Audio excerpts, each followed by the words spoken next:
Without being especially technical, open licenses are a core part of the infrastructure for open research, and a great place to start this series of short talks on open research topics. But let's set the open aspect aside for a moment and talk about what licenses do. They are legal agreements which give someone permission to do something which they wouldn't have the right to do otherwise.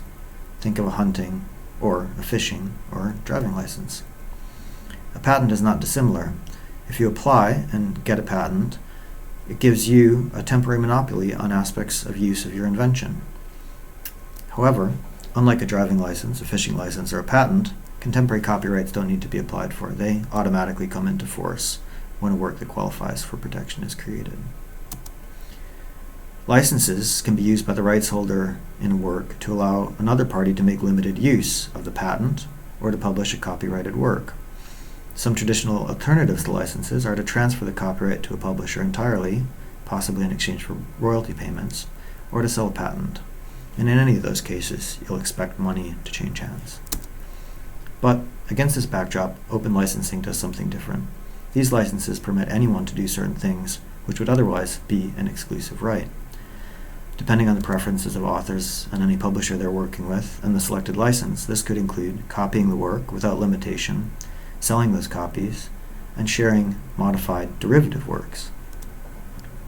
Licenses usually come with additional requirements, and some of the requirements you'll see with open licensing are attribution. So they say, go ahead and make derivative works as long as you give me credit as an original creator of this thing in the first place.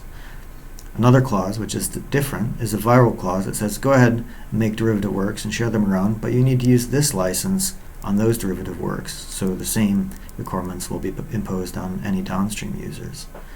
And then there's a bunch of other possible requirements. So in the case of computer programs, you might see permission to make derivative works as long as the source code for those derivative works is made freely available. And there are further restrictions that could be imposed, like no commercial use of derived works, or indeed no derivatives at all, but still giving the permission to share the original work in an unmodified format. So here's some examples making use of Creative Commons licenses. And Creative Commons is a nonprofit which maintains the licenses used in most open access publishing contexts these days.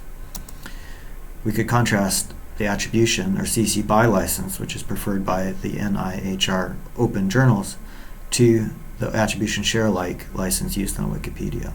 So those are compatible in one direction. You could take journal material from NIHR, copy it onto Wikipedia, make sure you add the attribution and citation to the original article, and you're good to go. You've just contributed to Wikipedia. In fact, you could remix those materials into a course pack and sell that course pack as well. However, with Punctum Books, who publishes more humanities and social science long-form monographs, they don't want people taking their works and reselling them. They think that would not be a good use of the material.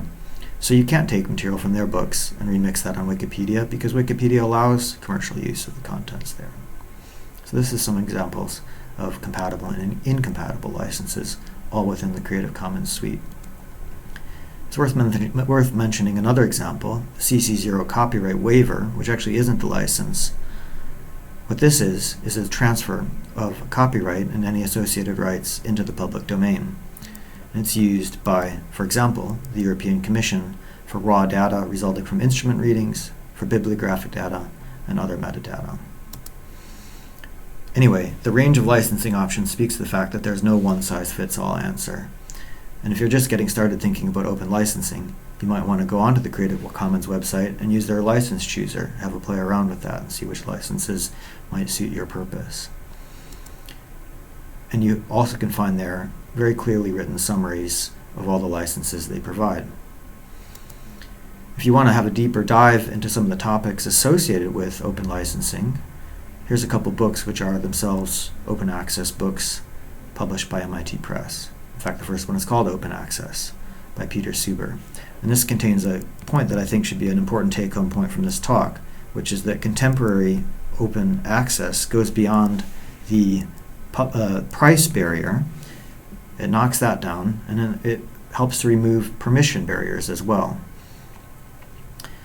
It's open access, the concept that gives you access to the materials, but open licenses are used to remove that permission obstacle.